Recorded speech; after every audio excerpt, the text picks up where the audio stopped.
Hello everyone, welcome to proxy Gyan. आज इस video में हम बात करने जा रहे हैं विटामिन्स के बारे में। विटामिन्स क्या होते हैं, हमारी बॉडी में इनका क्या रोल होता है, तो इसका हम कंप्लीट एनालिसिस इस वीडियो में करेंगे। इस वीडियो से आपको वेरियस कॉम्पिटिटिव एग्जाम्स में हेल्प मिलेगी। ये आपको 2 पार्ट्स में मिलेगा। This is a part first. Before starting the video, proxy ज्ञान के द्वारा वेरियस पेन ड्राइव और एंड्रॉइड कोर्सेज चलाए जा रहे हैं, जिससे आप घर बैठे ही वेरियस एग्जाम की प्रिपरेशन कर सकते हैं। प्रॉक्सी ज्ञान को आप फेसबुक और इंस्टाग्राम पर भी फॉलो कर सकते हैं। सबसे पहले हमारे सामने आता है जो वर्ड विटामिन्स है, इसका मतलब क्या होता है। दो ये वर्ड है विटामिन्स, ये कहाँ से आया हुआ है? लैटिन वर्ड वीटा से। आपको यहाँ पे याद रखना है, जो विटामिन है वो लैटिन वर्ड वीटा से आया है, जिसका मतलब होता है life. Vitamins are organic components in food. जो ये विटामिन्स होते हैं हमारे फूड में, ये एक ऑर्गेनिक कंपोनेंट्स होते हैं। ऑर्गेनिक कंपोनेंट्स का मतलब क्या हो जाता है यहाँ पर? वो कंपोनेंट्स जो कि जिसमें कार्बन और हाइड्रोजन की बॉन्डिंग होती है। अगर हम इनका स्ट्रक्चर देखें, केमिकल फॉर्मूला देखें, तो इनमें कार्बन और हाइड्रोजन की बॉन्डिंग होती है। तो ऐसे कंपाउंड्स, ऐसे कंपोनेंट जिनमें कार्बन और हाइड्रोजन की बॉन्डिंग होती है, उन्हें हम ऑर्गेनिक कंपोनेंट्स कहते हैं। तो विटामिन्स क्या है? ऑर्गेनिक कंपोनेंट्स इन फूड, जो कि हमें बहुत ही स्मॉल अमाउंट्स में इनकी ज़रूरत होती है हमारी बॉडी को। किसके लिए? Growth and for maintaining good health. Growth के लिए और गुड हेल्थ को मेंटेन रखने के लिए विटामिन्स की ज़रूरत होती है। Everybody must eat a certain amount of vitamins to stay healthy. अगर हमें हेल्दी रहना है तो इसके लिए हमारे खाने में विटामिन्स ज़रूर होने चाहिए। अब हम कैरेक्टरिस्टिक्स देखते हैं विटामिन्स के। सबसे पहले क्या आता है? Vitamins are required in small quantity in the diet. हमारी जो डेली डाइट होती है, हम जो डेली खाना खाते हैं, उसमें जो विटामिन्स होते हैं इनकी रिक्वायरमेंट बहुत ही स्मॉल क्वांटिटी में होती है। क्योंकि अगर हमने ज़्यादा क्वांटिटी में विटामिन्स ले लिया तो हमारी बॉडी फिर उसे सिंथेसाइज नहीं कर पाती है। इसलिए ये हमें बहुत ही स्मॉल क्वांटिटी में लेना चाहिए। नेक्स्ट पॉइंट क्या आता है? Water soluble vitamins can not be store in human tissues. यहाँ पर आगे चलकर हम देखेंगे कि विटामिन्स को 2 पार्ट्स में डिवाइड किया गया है, water soluble vitamins and fat soluble vitamins. तो जो वाटर सोल्यूबल विटामिन्स होते हैं वो ह्यूमन के जो टिश्यूज होते हैं उनमें स्टोर करके, मतलब उनमें स्टोर नहीं रह सकते हैं। इनका जो एक्सेस होता है, अगर वो ज़्यादा क्वांटिटी में वाटर सोल्यूबल विटामिन्स हमारी बॉडी में अगर प्रेजेंट है, तो यूरिन के थ्रू वो उन्हें एक्सक्रीट कर दिया जाता है, हमारी बॉडी से निकाल दिया जाता है। नेक्स्ट पॉइंट क्या आता है? Significant amounts of fat soluble vitamins can be store in adipose tissues and the liver. मतलब कि एक सिग्निफिकेंट अमाउंट में जो फैट सोल्यूबल विटामिन्स होते हैं उनको हम सिर्फ एक सिग्निफिकेंट अमाउंट में ही हमारी बॉडी में स्टोर करके रख सकते हैं। कहाँ पर? जो हमारे एडिपोज टिश्यूज होते हैं और जो लीवर होता है, वहाँ पर फैट सोल्यूबल विटामिन्स को स्टोर किया जा सकता है, बट वाटर सोल्यूबल विटामिन्स को हम स्टोर नहीं कर सकते। एडिपोज टिश्यू क्या होता है? वो टिश्यू जो कि एक तरह के कनेक्शन का काम करते हैं। इनको हम कनेक्टिव टिश्यू भी कहते हैं। ज़्यादातर ये लिपिड इनमें ज़्यादा होता है इन टिश्यूज में। इसलिए ये क्या करते हैं, जो फैट सोल्यूबल विटामिन्स होते हैं इनको स्टोर करके रख सकते हैं। फंक्शंस देखते हैं हम विटामिन्स के। Vitamins are helpful for the health and the life of the body in the following aspects. हम यहाँ पर कुछ एस्पेक्ट देखेंगे जो कि विटामिन्स हमारे लिए हेल्पफुल हैं। फर्स्ट है, they build up the resistance of the body against diseases. Vitamins क्या करते हैं? एक रेजिस्टेंस को बिल्डअप करते हैं। अगर अगर कोई डिसीज है, उसके अगेंस्ट, हमारी बॉडी में अगर कोई डिसीज है तो उसके अगेंस्ट क्या करते हैं? एक रेजिस्टेंस बिल्डअप करके रखते हैं ताकि हमें कोई बीमारी ना हो। Prevent and cure various diseases caused by deficiency. अगर किसी भी विटामिन्स की कमी से हमें कोई बीमारी हो जाती है तो हमें वो विटामिन्स लेना चाहिए, जिससे क्या हो सकता है, हम उस बीमारी से छुटकारा पा सकते हैं। नेक्स्ट पॉइंट क्या आता है? Help in digestion and utilisation of mineral, salt and carbohydrates in the body. Vitamins क्या करते हैं? जो हमारी बॉडी में मिनरल्स प्रेजेंट हैं, सॉल्ट्स प्रेजेंट हैं, कार्बोहाइड्रेट्स भी प्रेजेंट हैं, तो ये सारी चीज़ों का जो यूटिलाइजेशन होता है, इनका डाइजेशन होता है, ये किसकी हेल्प से होता है? विटामिन्स की हेल्प से होता है। विटामिन्स क्या करते हैं? इनको डाइजेस्ट करने का काम करते हैं। नेक्स्ट पॉइंट क्या आता है? Stimulate and give strength to digestive and nervous system. जो हमारा डाइजेस्टिव सिस्टम है और नर्वस सिस्टम है उसको क्या करते हैं, स्ट्रेंथ प्रोवाइड करते हैं। नेक्स्ट पॉइंट क्या है, health maintenance of proper health and normal growth. ये हमारी जो प्रॉपर हेल्थ है और नॉर्मल ग्रोथ होती है उसको मेंटेन रखने में विटामिन हमारी हेल्प करते हैं। तो ये हमने कुछ फंक्शंस देखे विटामिन के। अब हम देखेंगे क्लासिफिकेशन कि विटामिन को कितने कैसे क्लासिफाइड किया गया है। आपको यहाँ पर 2 टाइप्स के दिखेंगे। पहला होगा वाटर सोल्यूबल और दूसरा होगा फैट सोल्यूबल। तो सबसे पहले हम बात करते हैं फैट सोल्यूबल विटामिन की। Vitamin that dissolve in fat, वो विटामिन जो कि फैट में, हमारी बॉडी में फैट भी प्रेजेंट है, तो जो फैट में डिजॉल्व हो जाते हैं उन्हें हम कहते हैं fat soluble vitamin. Because fat is easily stored on our body, fat soluble vitamins can be stored within our fat। जैसा कि हमें पता है जो फैट होता है हमारे बॉडी में वो इजीली स्टोर रहता है। तो जो फैट सोल्यूबल विटामिन्स हैं वो भी, जैसे कि वो फैट क्या होता है हमारी बॉडी में इजीली एब्जॉर्ब स्टोर रहता है, तो फैट सोल्यूबल विटामिन्स को भी हम क्या कर सकते हैं, हमारी बॉडी में उन्हें स्टोर कर कर रख सकते हैं, क्योंकि within our fat this means they can be accumulate and be saved for the later use। इसका मतलब क्या हुआ, अगर हमने फैट सोल्यूबल विटामिन्स को, वो विटामिन्स जो कि फैट में सोल्यूबल है, वो स्टोर हो गए हमारी बॉडी में, अब क्या कर सकते हैं, वो लेटर यूज के लिए हम उसको क्या कर सकते हैं, सेव करके रख सकते हैं। मतलब कि हमारी जो बॉडी है वो क्या करती है, जो फैट सोल्यूबल विटामिन्स हैं उन्हें एक्यूमुलेट कर लेती है और उनको बाद मतलब कि लेटर यूज के लिए अपने पास सेव करके रखती है। फैट सोल्यूबल विटामिन कौन कौन से हैं, vitamin A, vitamin D, vitamin E and vitamin के। आपको यहाँ पे ये याद रखना है, आपसे ये एग्जाम्स में पूछा जा सकता है कि फैट सोल्यूबल विटामिन कौन से हैं और वाटर सोल्यूबल विटामिन कौन कौन से हैं। तो फैट सोल्यूबल विटामिन कौन से हैं, vitamin A, vitamin D, vitamin E and vitamin के। अब हम एक एक करके इन विटामिन के बारे में पढ़ेंगे। वाटर सोल्यूबल विटामिन देखते हैं। जैसे कि हमने देखा था क्लासिफिकेशन हुआ है, पहला हो गया फैट सोल्यूबल विटामिन, दूसरा है हमारा water soluble vitamin. Vitamin that dissolve in water, वो विटामिन जो कि वाटर में डिजॉल्व हो जाते हैं उन्हें हम कहते हैं वाटर सोल्यूबल विटामिन। जैसा कि हमें पता है हमारी बॉडी में फैट प्रेजेंट है, प्रोटीन्स है, कार्बोहाइड्रेट्स है, वाटर भी है। तो वो विटामिन जो कि हमारी बॉडी में जो वाटर है उसमें डिजॉल्व हो जाते हैं तो उन्हें हम कहते हैं water soluble vitamin. Because our body is watery environment, these vitamins can move through our body pretty easily and they can be flushed out by the kidneys। अब जैसा कि हमें पता है हमारी जो बॉडी का इन्वायरमेंट है, अगर हम अपने बॉडी के अंदर देखें तो वो कैसा है, वाटरी इन्वायरमेंट है। जो ब्लड है वो कंटिन्यूसली क्या करता रहता है, फ्लो होता रहता है हमारी बॉडी में, इसलिए हम उसको कहते हैं कैसा इन्वायरमेंट है, वाटरी इन्वायरमेंट है। तो इसी वजह से जो विटामिन वाटर सोल्यूबल होते हैं वो भी क्या कर सकते हैं, हमारी बॉडी में इजीली मूव कर सकते हैं। और अगर इन्हें बाहर निकालना हो तो किडनी के थ्रू इन्हें बॉडी से बाहर भी निकाल दिया जाता है। Water soluble vitamin include B complex vitamin and vitamin C. और वाटर सोल्यूबल विटामिन कौन कौन से हो गए, बी कॉम्प्लेक्स विटामिन और vitamin C, these are water soluble vitamin. But यहाँ पर जो विटामिन बी है उसमें आपको 8 विटामिन देखने को मिलेंगे जो कि वाटर सोल्यूबल हैं। कौन कौन से, vitamin B1, vitamin B2, vitamin B3, vitamin B5, B6, B7, B9 and B12।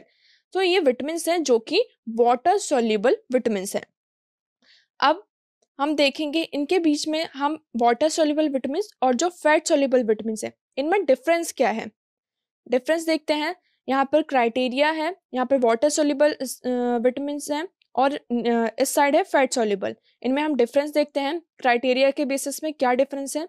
First है एब्जॉर्प्शन, तो वाटर सोल्यूबल जो विटामिन है वो डायरेक्टली ब्लड में एब्जॉर्ब हो जाते हैं और जो फैट सोल्यूबल विटामिन है वो लिम्फ के थ्रू हमारी बॉडी में क्या होते हैं, एब्जॉर्ब होते हैं।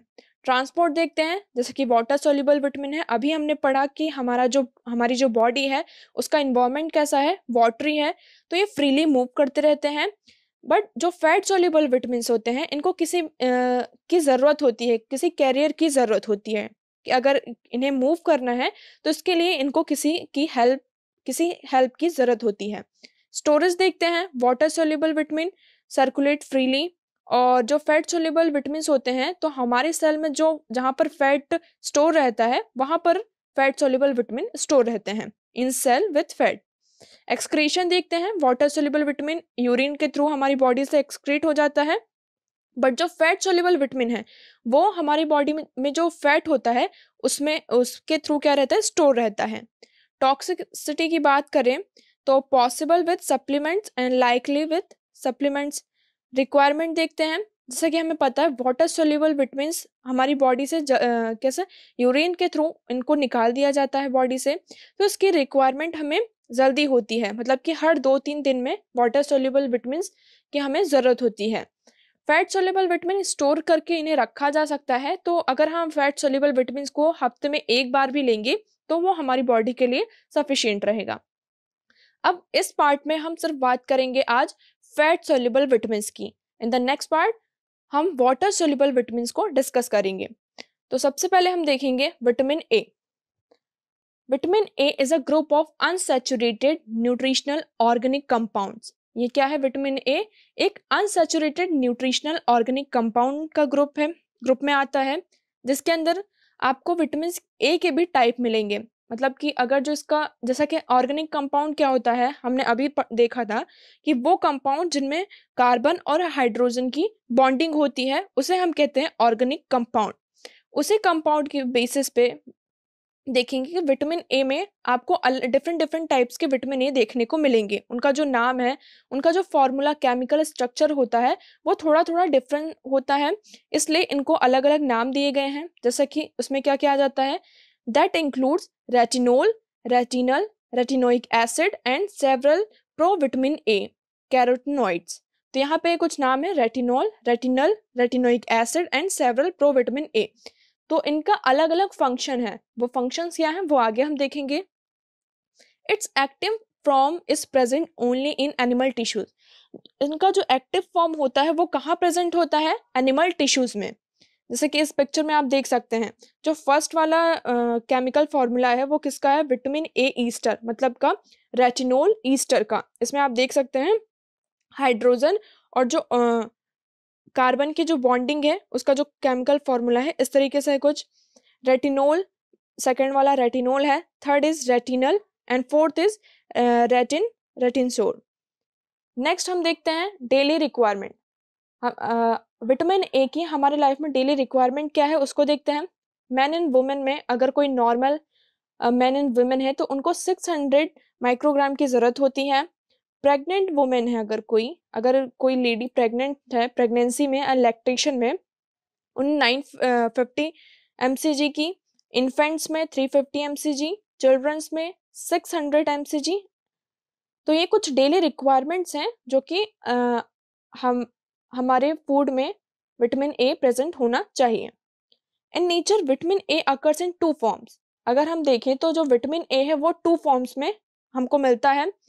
फर्स्ट है रेटिनोल ईस्टर। रेटिनोल ईस्टर क्या होते हैं?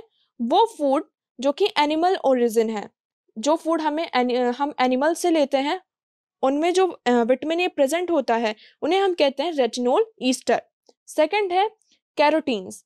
वो कैरोटीन्स कौन से कहाँ प्रेजेंट होता है? In plant foods at provitamin. जो हमारे प्लांट फ्रूट्स होते हैं, ग्रीन प्लांट्स होते हैं और जो अदर प्लांट फ्रूट्स होते हैं उनमें विटामिन ए प्रेजेंट होता है, उसे हम कहते हैं carotene. In the form of carotene vitamin A present in plant foods. Next क्या आता है? फंक्शंस देखते हैं। अब फंक्शंस देखेंगे विटामिन ए के क्या क्या फंक्शन है। The 3 major retinoid, retinal and retinol and retinoic acid have unique functions. हमने देखा था retinol, retinoic acid and retinal, इनके अब हम अलग अलग फंक्शन देखेंगे। फर्स्ट है रेटिनल। जो रेटिनल होता है is required for normal and colour vision. जो हमारा विजन होता है, हमारे देखने की जो क्षमता होती है, उसके लिए रेटिनल की जरूरत होती है। सेकंड आता है retinol. Retinol is required for reproduction and growth. जो रिप्रोडक्शन की प्रोसेस होती है और ग्रोथ के लिए हमें रेटिनोल की जरूरत होती है। Retinol is required for differentiation and function as steroid hormones. जो स्टेरॉइड हार्मोन्स है उनका जो फंक्शन है वो अच्छे से हो, और उनके फंक्शन में क्या हो, डिफरेंशिएशन हो, क्योंकि जो स्टेरॉइड हार्मोन्स होते हैं इनके अलग अलग काम होते हैं। स्टेरॉइड हार्मोन्स क्या होते हैं, जो कि मेटाबॉलिज्म को कंट्रोल करते हैं, इन्फ्लेमेशन को कंट्रोल करते हैं, इम्यून फंक्शंस में हमारी हेल्प करते हैं, ability to withstand injury and illness. जो स्टेरॉइड हार्मोन्स होते हैं उनके थ्रू ही अगर हमें कोई बीमारी हो जाती है या हमें कहीं पर चोट लग जाती है तो हम उसको क्या कर सकते हैं, उसके अगेंस्ट खड़े हो सकते हैं। मतलब कि हमारी जो बॉडी है उसको बेयर करती है, सहती है, तो वो किसके कारण होता है, स्टेरॉइड हार्मोन्स के कारण होता है। तो स्टेरॉइड हार्मोन्स का जो फंक्शंस है वो अच्छे से हो, इसके लिए हमें रेटिनॉल की रिक्वायरमेंट होती है। नेक्स्ट क्या आता है, retinoic acid is required for the synthesis of glycoprotein और म्यूकोपॉलीसैकेराइड्स। म्यूकोपॉलीसैकेराइड्स क्या है, ये एक ग्लूकोज होते हैं, ग्लूकोज के डिफरेंट डिफरेंट फॉर्म्स होते हैं, तो उसमें से एक फॉर्म ये भी है ग्लूकोज का। तो इनका जो सिंथेसिस होता है प्रोटीन्स का और म्यूकोपॉलीसैकेराइड्स का, तो इनके सिंथेसिस के लिए हमें रेटिनोइक एसिड की जरूरत होती है। Retinoic acid also act as steroid hormones. कभी कभी क्या करता है, ये जो रेटिनोइक एसिड होता है वो स्टेरॉइड हार्मोन की तरह भी एक्ट करता है। It also promote growth and differentiation. ये और क्या काम करता है, हमारी बॉडी में ग्रोथ और डिफ्रेंसिएशन को प्रमोट करता है। कौन, रेटिनोइक एसिड। अब हम डेफिशिएंसी देखते हैं कि मतलब कि विटामिन ए की अगर हमारी बॉडी में कमी हो जाए तो इससे हमें कौन कौन सी प्रॉब्लम्स हो सकती हैं। फर्स्ट आता है नाइट ब्लाइंडनेस। नाइट ब्लाइंडनेस क्या होता है, मतलब कि रात में आपको पूरी तरीके से दिखना बंद हो जाए, रात में आपको कुछ भी ना दिखे। तो नाइट ब्लाइंडनेस में अगर स्टार्टिंग है, अगर आप अर्ली स्टेजेस में हैं, आपको अगर ये बीमारी बस स्टार्ट ही हुई है, अर्ली स्टेज है, फर्स्ट स्टेज है, तो उसमें क्या होता है कि आप अगर डिम लाइट है या नाइट है तो उसमें आपको क्लियरली कुछ भी नहीं दिखेगा, आपको दिखेगा बट आप क्लियरली चीज़ों को नहीं देख पाएंगे। जब आप लेटेस्ट स्टेज में जाते हैं तो इससे क्या होता है, धीरे धीरे आप डिम लाइट में और नाइट में ना तो आप कुछ भी पढ़ सकते हैं और ना भी कुछ भी आप मतलब आपको कुछ दिखाई देगा, ना आप कुछ देख पाएंगे और ना ही कुछ पढ़ पाएंगे। Thus, losses of night vision, night blindness is a major initial symptoms of vitamin A deficiency. तो ये कुछ मेजर सिम्टम्स हैं। अगर कभी ऐसा आपको फील हो कि आप डिम लाइट में नहीं पढ़ पा रहे हैं, रात में आपको कम दिख रहा है, बिल्कुल नहीं दिख रहा है, तो ये किसके कारण हो रहा है कि आपकी बॉडी में विटामिन ए की कमी हो रही है। ज़्यादातर नाइट ब्लाइंडनेस किस में होता है, एडल्ट्स में एंड प्री स्कूल चिल्ड्रंस में ज़्यादातर हमें ये प्रॉब्लम देखने को मिलती है, मतलब कि रात में आपको बिल्कुल ना दिखना। नेक्स्ट क्या आता है, growth of bone and formation of tooth are defective, thick and long bones are form. अगर हमारी बॉडी में विटामिन ए की कमी हो जाए तो जो बोन्स की ग्रोथ होती है और फॉर्मेशन होता है हमारे टूथ का, वो कैसा रहेगा, डिफेक्टिव रहेगा। उसका जो शेप और साइज है उसमें आपको क्या मिलेगा, डिफॉर्मिटीज देखने को मिलेंगी। नेक्स्ट क्या आता है, नर्व ग्रोथ ऑल्सो अफेक्टेड। जो हमारी नर्व्स की ग्रोथ होती है वो भी अफेक्ट होगी अगर हमारी बॉडी में विटामिन ए की कमी हो जाए। Degeneration of myelin sheath occurs. जो मैलिन सीथ होती है, मैलिन सीथ कहाँ प्रेजेंट होती है, अगर आपको याद हो, अगर आपने नर्व का स्ट्रक्चर देखा है तो नर्व का स्ट्रक्चर का जो सेंटर वाला पार्ट होता है वहां पर माइलिन सीथ प्रेजेंट होती है, जो कि इलेक्ट्रिक करंट मतलब कि हमारी बॉडी में जो करंट्स होती हैं उसको पास करने का काम करती है। तो उसमें क्या देखने को मिल सकता है, जो हमारी नर्व्स है वो भी अफेक्ट हो सकती हैं अगर हमारी बॉडी में विटामिन ए की कमी हो जाए। नेक्स्ट देखते हैं, डीजनरेटिव चेंजेस इन किडनीज। मतलब कि किडनीज में आपको ऐसे चेंजेस देखने को मिल सकते हैं जो कि आपने ना सोचे हों। Degenerative changes in kidney. अब हम सोर्सेज देखते हैं कि विटामिन ए के सोर्सेज कहाँ क्या हैं, वो हमें कहाँ से मिल सकता है। तो सबसे पहले है animal source. Animal source, marine fish oil like halibut liver oil, cod liver oil and shark liver oil. तो ये जो फिश होती हैं मेरीन फिश, इनके जो ऑयल्स होते हैं इनमें विटामिन ए मिल सकता है। Liver of sheep and goat is also excellent source. Butter, egg, milk are the good sources of vitamin A. Fresh water fish contain vitamin A2। जो फ्रेश वाटर फिश होती है वो क्या कंटेन करती हैं, विटामिन A2, जिसको हम कहते हैं dehydro retinol, which is only 40% active, जो कि 40% एक्टिव होता है फ्रेश वाटर फिश में। प्लांट सोर्सेज देखते हैं, जैसे कि हमने स्टार्टिंग में ही पढ़ा था कि जो विटामिन ए है प्लांट्स में किस फॉर्म में प्रेजेंट होता है, कैरोटीन्स के फॉर्म में प्रेजेंट होता है। प्लांट सोर्सेज क्या है, plants like red palm oil is the excellent source, leafy vegetables, coriander leaves, curry leaves, spinach, cabbage are the good sources of vitamin A. Yellow vegetables, जैसे कि like vegetables में बात करें तो जो हमारे येलो वेजिटेबल्स होते हैं, carrot, pumpkin, sweet potato, ripe tomatoes, जो पके हुए टमाटर होते हैं, तो ये सब क्या है, विटामिन ए के आपके सोर्सेस हैं। फ्रूट्स में देखें तो पिगमेंटेड फ्रूट जैसे कि पपाया, मैंगो, जैक फ्रूट, बनाना, ऑरेंजेस, तो ये सारे जो फ्रूट्स हैं वो विटामिन ए के गुड सोर्सेस हैं। नेक्स्ट हम देखते हैं विटामिन डी। विटामिन ए हमारा पूरा कंप्लीट हो गया, अब हम देखेंगे विटामिन डी के बारे में। It is also called sunshine vitamin. इनको हम विटामिन डी को हम सनशाइन विटामिन भी कहते हैं। क्यों? इसका क्योंकि जो मेन सोर्स है विटामिन डी का, अगर हम देखें, आपको अगर पता हो तो कहाँ से मिलता है, सन से, सूरज से। जो सूरज की रेज होती हैं, सन की जो रेज होती हैं वो विटामिन डी कंटेन करके रखती हैं। इसलिए कहते हैं कि जब मॉर्निंग में, मतलब कि सुबह सुबह की जो हल्की धूप होती है वो हमें लेनी चाहिए, वो हमारी बॉडी के लिए बहुत ही लाभदायक होती हैं। सेकंड क्या आता है, its active forms of vitamin D two. Vitamin D के भी कुछ फॉर्म्स होते हैं, इनमें से एक्टिव फॉर्म्स कौन कौन से हैं, विटामिन डी टू, इसको हम एर्गो कैल्सीफेरल भी कहते हैं, और vitamin D three cholecalciferol. Calcitriol is the most active form of vitamin D that act as steroid hormones. यहाँ पर आपको विटामिन डी में भी एक फॉर्म मिलेगा जिसका नाम है कैल्सिट्रियोल, जो कि विटामिन डी का एक बहुत ही एक्टिव पार्ट है। कभी कभी ये स्टेरॉइड हार्मोन्स की तरह भी एक्ट करता है। तो आपको यहाँ पे डिफरेंट डिफरेंट टाइप्स के विटामिन देखने को मिलेंगे जो कि स्टेरॉइड हार्मोन की तरह एक्ट करते हैं। नेक्स्ट हम देखेंगे इनका एब्जॉर्प्शन कैसे होता है हमारी बॉडी में, ट्रांसपोर्ट कैसे होते हैं और स्टोर कहाँ पर होते हैं। तो dietary vitamin D two and vitamin D three are absorb in the small intestine in presence of bile salt. ये कहाँ पर एब्जॉर्ब होते हैं vitamin D two and vitamin D three, जो हमारी स्मॉल इंटेस्टाइन है। दो इंटेस्टाइन होते हैं, लार्ज और स्मॉल, तो जो हमारे स्मॉल इंटेस्टाइन है वहां पर एब्जॉर्ब रहता है vitamin D two and vitamin D three. Absorbed vitamin D is incorporated into cyclomicrons and enter circulation via lymph. अब जो विटामिन डी होते हैं वो एब्जॉर्ब, जो विटामिन डी है, मतलब कि स्मॉल इंटेस्टाइन में क्या हो गया, एब्जॉर्प्शन हो गया इनका। अब जो ये एब्जॉर्ब विटामिन डी है, अब वो एब्जॉर्ब कितने दिन तक एब्जॉर्ब रहेगा, उसको ट्रांसपोर्ट भी तो होना है। तो ये क्या करते हैं, जो ग्लाइकोमाइक्रॉन्स होते हैं हमारी बॉडी में, उनकी हेल्प से और लिम्फ की हेल्प से ये हमारी बॉडी में फिर सर्कुलेशन करते हैं, सर्कुलेट होते हैं। Vitamin D is store in liver and adipose tissue.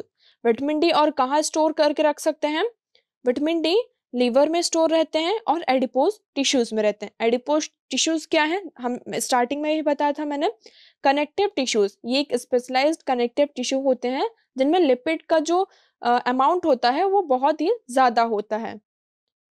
Next हम देखते हैं functions of vitamin D. Vitamin D के फंक्शंस क्या क्या हैं, ये कैल्शियम को बैलेंस करते हैं हमारी बॉडी में, सेल डिफरेंशिएशन का काम करते हैं, इम्यूनिटी को बूस्ट करने का काम करते हैं, ब्लड प्रेशर रेगुलेशन में विटामिन डी बहुत ही बड़ा रोल प्ले करते हैं, development of bones and teeth में भी विटामिन डी का बहुत ही बड़ा रोल होता है। नेक्स्ट है विटामिन डी डेफिशिएंसी सिम्टम्स, मतलब कि अगर विटामिन डी की हमारी बॉडी में कमी हो जाए तो उससे हमें क्या क्या प्रॉब्लम्स हो सकती हैं। फर्स्ट है रिकेट्स। रिकेट्स में ये जनरली आपको बच्चों में देखने को मिलता है। रिकेट्स में क्या होता है कि अगर कोई बच्चा है तो उसमें विटामिन डी की कमी हो गई है, जिससे क्या होता है, उसके जो बोन्स होती हैं वो बहुत ही ज्यादा सॉफ्ट हो जाती हैं। This leads to deformities in skull, chest, spine, legs and pelvis. इसकी वजह से क्या होता है कि जो हमारी बोन है वो कैसी हो गई, सॉफ्ट हो गई। अब जब बोन सॉफ्ट हो गई तो इससे क्या होगा, जो हमारे स्कल है, हमारा जो स्कल है, चेस्ट है, स्पाइन है, इसमें आपको डिफॉर्मिटीज देखने को मिलेगी। डिफॉर्मिटीज का मतलब क्या होता है? अनयूजुअल शेप एंड साइज, मतलब कि जो आपका स्कल है उसका शेप चेंज हो गया, उसका साइज दूसरा हो गया। चेस्ट है, रिब्स हैं, उनका जो शेप और साइज है उसमें डिफॉर्मिटीज हो जाएंगी, स्पाइन में डिफॉर्मिटीज हो जाएंगी। इससे बहुत सारी प्रॉब्लम्स फेस करनी पड़ती हैं। सेकंड आता है ऑस्टियोमेलेसिया। इसमें क्या होता है? ये एडल्ट्स में होता है। ऑस्टियोमेलेशिया विटामिन डी की कमी से होता है। किसमें? एडल्ट्स में। रिकेट्स चिल्ड्रंस में होता है। ऑस्टोमेलेशिया एडल्ट्स में होता है। इसमें भी आपको सेम प्रॉब्लम देखने को मिलती है। ज़्यादातर ये pregnant women and women with inappropriate diet, अगर वो ज़्यादातर हमें किसमें देखने को मिलेगा? जो हमारी प्रेग्नेंट वुमेन्स होती हैं उनमें देखने को मिलता है, या फिर ऐसी औरतें जो कि जिनकी डाइट इनअप्रोप्रिएट होती है, मतलब कि वो प्रॉपर खाना ना खाती हों, उनकी जो डाइट है उसमें विटामिन डी प्रेजेंट ना होता हो। तो इस तरीके के केसेस आपको ज़्यादातर वुमेन्स में देखने को मिल सकते हैं। इसमें भी आपको सेम प्रॉब्लम होती है। Skeleton pain is early sign. अगर आप ऐसा लगे कि ऑस्टोमेलेशिया की प्रॉब्लम हो रही है तो इसका सबसे पहला साइन क्या होता है कि आपके जो बोन्स होती हैं उनमें आपको पेन स्टार्ट होगा, उसमें बहुत ज़्यादा दर्द होगा हड्डियों में। Deformities of rib, spine, pelvis and legs are seen. जैसा कि हमने देखा था, इनमें भी क्या होता है, जो हमारी बोन्स होती हैं वो सॉफ्ट हो जाती हैं, जिसके कारण जो हमारी स्पाइन है, पेल्विस है, लेग्स है, इनमें डिफॉर्मिटीज देखने को मिलती हैं। नेक्स्ट आता है ऑस्टियोपोरोसिस। ऑस्टियोपोरोसिस क्या है? ये भी विटामिन डी की कमी से होता है, बट ये किस में होता है? आपको ज़्यादातर ओल्ड पीपल में देखने को मिलेगा। Photolysis of provitamin decreases with edges.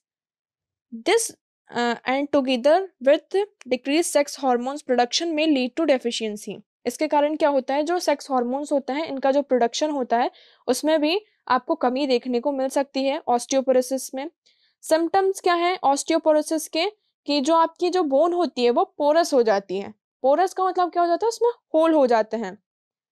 Bones fractures are common. अगर आपको ऑस्टियोपोरोसिस की प्रॉब्लम है तो बोन फ्रैक्चर इसमें कॉमन हो जाता है। इस पिक्चर में आप देख सकते हैं कि पोरस कैसे होती है। जो फर्स्ट वाली बोन है वो एक हेल्दी बोन है जो कि कम पोरस है, और जो सेकंड वाली बोन है वो ज्यादा पोरस है। तो ये होता है ऑस्टियोपोरोसिस। नाउ नेक्स्ट है सोर्सेस क्या है इसके? Vitamin D is mostly present in food of animal origin. ज्यादातर एक कौन से फूड में प्रेजेंट होता है? जो एनिमल ओरिजिन फूड्स होते हैं उनमें प्रेजेंट होता है, जैसे कि marine fish liver oil like halibut liver oil, cod liver oil and shark liver oil are the good sources। जैसे कि sardines, ये गॉल्क, बटर, ये सारी जो छोटे छोटे हमारे जो एनिमल्स ओरिजिन फूड है उनमें विटामिन डी प्रेजेंट होता है। Mushroom contain small amount of vitamin D. जो मशरूम होता है वो एक स्मॉल अमाउंट में विटामिन डी को कंटेन करके रखता है। अब हम देखेंगे vitamin E. What is vitamin E? Vitamin E refers to a group of compound that includes both tocopherol and tocotrienols। Vitamin E ज्यादातर उस कंपाउंड्स में इंक्लूड होता है जिसमें टोकोफेरल्स होते हैं, tocotrienol. They are naturally occurring antioxidant. Antioxidant का मतलब क्या होता है वो हम आगे देखेंगे, बट आप यहाँ पर इतना याद रखिए, they are naturally occurring as antioxidant. They are also called anti ageing factor. इनको हम एंटी एजनिंग फैक्टर भी कहते हैं। एंटी एजनिंग फैक्टर का मतलब कि इसका मतलब क्या होता है कि जो आपकी एज है उसमें एक तरीके से आपको आप जल्दी आपकी जो एज है वो ऐसी ना दिखने लगे कि आपकी जो एज है वो ज़्यादा हो रही है, वो कम शो करता है। It is yellow oily lipid liquid freely soluble in fat solvents. ये कैसा होता है? विटामिन ई ज़्यादातर आपके जो ऑयली प्रोडक्ट्स होते हैं उनमें पाया जाता है। तो ये कैसा होता है? ऑयली लिक्विड होता है जो कि फैट में इजीली सॉल्युबल हो जाता है। हम सोर्सेज देखते हैं विटामिन ई के। जैसे कि हमने देखा था जो विटामिन ई होता है ज़्यादातर आपको ऑयल्स में मिलेगा, तो जैसे कि wheat gram oil, corn oil, vegetables oil, coconut oil, sunflower oil, peanuts oil, rice bran oil, palm oil, mustard oil. तो ये जितने भी ऑयल्स होते हैं वो रिच सोर्स हैं विटामिन ई के। कुछ कुछ वेजिटेबल्स में भी पाया जाता है, बट ये पुअर सोर्सेस हैं। वेजिटेबल, फ्रूट्स, मीट, ये ज़्यादातर मतलब पाया तो जाता है बट बहुत ही स्मॉल अमाउंट में पाया जाता है। इसका रिच सोर्स क्या है? जितने भी हमारे ऑयल्स होते हैं, कोकोनट से लेकर mustard, rich, palm oil, peanuts oil, sunflower oil, इनमें विटामिन ए पाया जाता है। फंक्शंस क्या है विटामिन ए के? ये एंटीऑक्सीडेंट है, मोस्ट पावरफुल नेचर है इनका। एंटीऑक्सीडेंट का मतलब क्या होता है कि जब हम खाना खाते हैं तो हमारे जो खाना खाते हैं, जो फूड आइटम्स होते हैं, जब ये हमारी बॉडी के अंदर जाते हैं और जब ये ब्रेक डाउन होते हैं तो उसमें से कुछ मॉलिक्यूल्स निकल कर आते हैं जो कि बहुत ज़्यादा अनस्टेबल होते हैं और फ्री रेडिकल्स होते हैं। तो वो क्या करते हैं, धीरे धीरे हमारी सेल्स को डैमेज करते हैं, जिसके कारण हमें बहुत सारी प्रॉब्लम्स होती हैं, जैसे कि कैंसर और भी बहुत सारी डिसीजेस का सामना करना पड़ता है। तो उसको क्या करते हैं, ये प्रिवेंट करता है। एक बार मैं फिर से बताती हूँ। जब हम खाना खाते हैं या फिर कुछ भी, तो कुछ-कुछ फूड आइटम्स ऐसे होते हैं जो जब हमारी या फिर कोई भी स्मोक या टबैको, ऐसी चीज़ें हम खाते हैं जो कि हमारी बॉडी के लिए अच्छी नहीं होती। जब वो हमारी बॉडी के अंदर जाती हैं, तो वो ब्रेक डाउन होती हैं, ब्रेक होती हैं। उनमें से कुछ अनस्टेबल मॉलिक्यूल्स निकलते हैं, फ्री रेडिकल्स निकलते हैं, जिससे क्या होता है, प्रेशर के हमारी बॉडी में क्या होता है, रिएक्शन होती है। बॉडी के अंदर जो एनवायरनमेंट है और जो प्रेशर है, उसके कारण वहाँ पर रिएक्शन होता है, जिसके कारण हमें कैंसर और बहुत सारी डिसीजेस होती हैं। और जो कि हमारी जो सेल्स होती हैं उसको धीरे धीरे क्या करने लगती हैं, डैमेज करने लगती हैं। तो विटामिन ए क्या करता है, इससे प्रिवेंट करता है, इसलिए विटामिन ए को एंटीऑक्सीडेंट कहा जाता है। प्रोटेक्ट सेल मेम्ब्रेन्स, ये क्या करती है, जो हमारी सेल की मेम्ब्रेन होती है उसको प्रोटेक्ट करके रखती है। Protection of double bond in poly unsaturated fatty acids, जो अनसैचुरेटेड फैटी एसिड्स होते हैं उनमें डबल बॉन्ड को प्रोटेक्ट करती है। प्रिवेंशन ऑफ रेंसिडिटी, रेंसिडिटी का मतलब क्या होता है कि सड़ना। अगर हमारी बॉडी में कुछ ऐसी चीजें हैं बॉडी के अंदर कि वो सड़ रही हो, खराब हो रही हो, तो उससे विटामिन ए क्या करता है, हमें बचाता है। Vitamin A also play a role in neurological function, ये न्यूरोलॉजिकल फंक्शन भी रोल प्ले करता है। Vitamin A also protect lipid and prevent the oxidation of poly unsaturated fatty acids. Vitamin A क्या करता है, लिपिड्स जो होते हैं हमारी बॉडी में उनको प्रोटेक्ट करके रखता है और प्रिवेंट करता है कि जो हम फैटी एसिड्स हैं, पॉली अनसैचुरेटेड फैटी एसिड्स, उनका ऑक्सीडेशन ना हो। डेफिशिएंसी सिम्टम्स क्या हैं? अगर विटामिन ई की हमारी बॉडी में कमी हो जाए तो हमें क्या-क्या प्रॉब्लम्स फेस करनी पड़ सकती हैं? इससे क्या होगा, जो हमारी मसल्स हैं, नर्व्स हैं, मसल्स हैं, वो धीरे-धीरे डैमेज होने लगती हैं। इससे कभी-कभी हम ऐसा फ़ील करते हैं कि हम बहुत ज़्यादा टायर्ड, थकान सी हमें महसूस होती है। Result in loss of feeling in arms and legs, loss of body movements, control, muscles weakness and vision problem. मतलब कि आपको देखने में प्रॉब्लम हो सकती है, आपकी जो मसल्स हैं उसमें वीकनेस हो सकती है। अनदर साइन क्या है इसका, वीकेंड ऑफ इम्यून सिस्टम। अगर हमारी बॉडी में विटामिन ई की कमी हो जाए तो जो हमारा इम्यून सिस्टम है वो भी वीक हो जाता है। अब हम पढ़ेंगे विटामिन के बारे में। Vitamin K refers to a group of structurally similar fat-soluble vitamins the human body needs for complete synthesis of certain proteins. Vitamin के एक ऐसा ग्रुप है जो जिसका मेन काम क्या होता है विटामिन के का, कि जो प्रोटीन्स होते हैं हमारी बॉडी में, जो प्रोटीन्स हैं उनका जो कंप्लीट सिंथेसिस होता है वो विटामिन के की हेल्प से होता है। ये रिक्वायर्ड फॉर ब्लड कोगुलेशन, ये ब्लड कोगुलेशन के लिए भी रिक्वायर होते हैं। ब्लड कोगुलेशन क्या होता है, क्लॉटिंग ऑफ ब्लड, मतलब कि जो ब्लड की क्लॉटिंग होती है, अगर हमें कहीं पर कट लग जाता है तो हम देखते हैं कि थोड़े टाइम बाद क्या होता है, वहां पर जो ब्लड है उसका क्लॉट बन जाता है, उसका थक्का सा जम जाता है, जेल फॉर्म में ब्लड कन्वर्ट हो जाता है। तो ये क्यों होता है, विटामिन के के कारण, जिससे कि हमारी बॉडी से ज्यादा ब्लड लॉस ना हो। And also certain proteins that body uses to manipulate binding of calcium in bones. ये किस में हेल्प करता है, हमारी बॉडी में कुछ ऐसे प्रोटीन्स होते हैं उनको वो मैनिपुलेट करता है जिससे कि कैल्शियम को बोन से बाइंड किया जाए, कैल्शियम को बोन से और जो हमारे अदर टिश्यूज है उनमें बाइंडिंग में हेल्प करता है। इसका नेचुरली प्रोड्यूस विटामिन के is naturally produce by bacteria in the intestine. जो हमारे इंटेस्टाइन्स होती हैं उनमें कुछ बैक्टीरिया प्रेजेंट होते हैं, तो वो बैक्टीरिया क्या करते हैं, नेचुरली विटामिन के को प्रोड्यूस करते हैं। तो आपको यहाँ पे ये पॉइंट याद रखना है कि विटामिन के is naturally produced by bacteria in the intestine. Intestine में जो बैक्टीरिया है नेचुरली विटामिन के को प्रोड्यूस करते हैं। It is essential for production of a type of protein called prothrombin and other factor involve in blood clotting mechanism. इनका main काम क्या है कि ये एक टाइप का प्रोटीन को प्रोड्यूस करते हैं जिसका नाम क्या है, प्रोथ्रोम्बिन। आपको यहाँ पे ये याद रखना है, it is essential for production of a prothrombin and other factor क्या है इसका कि ये जो ब्लड क्लॉटिंग का जो मैकेनिज्म होता है उसमें इन्वॉल्व होते हैं। Hence it is also known as anti haemorrhagic vitamin, इसलिए इसको हम एंटी हेमरेजिक विटामिन भी कहते हैं। एंटी हेमरेजिक विटामिन का मतलब क्या हो जाता है, जैसे कि हमने देखा ये किसमें इन्वॉल्व है, ब्लड क्लॉटिंग मैकेनिज्म में, जिससे कि हमारी बॉडी से ज़्यादा ब्लड लॉस ना हो, इसलिए इसे एंटी हेमरेजिक विटामिन भी कहा जाता है।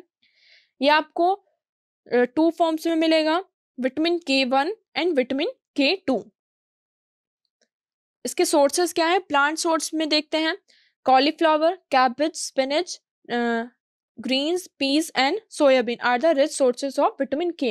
यहाँ पे जैसे कि ये ग्रीन वेजिटेबल्स है, cauliflower, cabbage, spinach, so these are the sources of vitamin K. But naturally ये कहाँ प्रोड्यूस होता है, हमारे इंटेस्टाइन में बैक्टीरिया प्रेजेंट होते हैं जो नेचुरली विटामिन के को प्रोड्यूस करते हैं। एनिमल सोर्सेस क्या है, जैसे कि हमारे डेयरी प्रोडक्ट्स हैं like cheese, butter, farm products like eggs and liver are the good sources of vitamin K. Functions क्या है विटामिन के क्लॉटिंग, इनका जो मेन फंक्शन है वो क्लॉटिंग का है कि क्या करता है, it prevents haemorrhage only in cases when there is a defective production of prothrombin. ये क्या करते हैं, जो हेमरेज होता है उसको प्रिवेंट करते हैं जब क्या होता है, जो प्रोथ्रोम्बिन का जो प्रोडक्शन होता है वो डिफेक्टिव अगर हो जाता है, जिसके कारण क्या होने लगता है, हमारी बॉडी से जो ब्लड है वो हम उसको कंट्रोल नहीं कर पाते, ब्लड कंटिन्यूसली फ्लो होता रहता है। अगर हमें कहीं पर कट लग गया, चोट लग गई, तो उससे क्या होता है, अगर विटामिन के की कमी हो जाए तो वो जो ब्लड है वो कंटिन्यूसली फ्लो करता रहेगा, वहां पर ब्लड क्लॉट नहीं होगा, जिससे कि हमें हेमरेज की प्रॉब्लम हो सकती है। इसलिए विटामिन के क्या करता है, हेमरेज से प्रिवेंट करता है। डेफिशिएंसी सिम्टम्स देखते हैं, haemorrhage is a new born is the most common vitamin K deficiency. जैसे कि हमें पता है अगर कि विटामिन के की कमी हो जाए तो हमें हेमरेज की प्रॉब्लम हो सकती है, मतलब कि वही ब्लड क्लॉटिंग ना होना। However it can be treated successfully with intramuscular injection of vitamin के। बट ये जो अगर विटामिन के की कमी हो जाए इसको हम ट्रीट भी कर सकते हैं, किससे, विटामिन के का इंजेक्शन होता है उसके through. In adult vitamin K deficiency rarely अकर, जो एडल्ट होते हैं उनमें विटामिन के की जो प्रॉब्लम है वो बहुत ही कम होती है। However prolonged use of antibiotics may cause vitamin K deficiency due to elimination of intestinal flora. इसमें क्या होता है, लेकिन कुछ लोग ऐसे होते हैं जो कि बहुत ही ज़्यादा एंटीबायोटिक्स का यूज़ करते हैं, अगर उन्हें ज़रा से भी प्रॉब्लम हो गई तो वो एंटीबायोटिक्स ले सकते हैं। तो इससे क्या होता है कि जो हमारे इंटेस्टाइन में बैक्टीरिया प्रेजेंट हैं वो क्या होने लगते हैं, एलिमिनेट होने लगते हैं। अब जैसे कि हमें पता है नेचुरल सोर्स क्या है विटामिन के का, कि वो इंटेस्टाइन में जो हमारे बैक्टीरिया होते हैं वो नेचुरली विटामिन के को प्रोड्यूस करते हैं। बट अगर हम ज़्यादा एंटीबायोटिक्स लेते हैं तो इंटेस्टाइन में हमारी जो विटामिन के बैक्टीरिया प्रेजेंट होते हैं वो एलिमिनेट होने लगते हैं, जिससे कि हमें विटामिन के की प्रॉब्लम हो सकती है, मतलब कि इसकी डेफिशिएंसी हो जाती है। So this is the complete analysis of fat soluble vitamins. In the next part we will see the water soluble vitamins, वो कितने टाइप्स के होते हैं उनका हम कंप्लीट एनालिसिस सेकंड में पार्ट में करेंगे। So thank you so much for the discussion.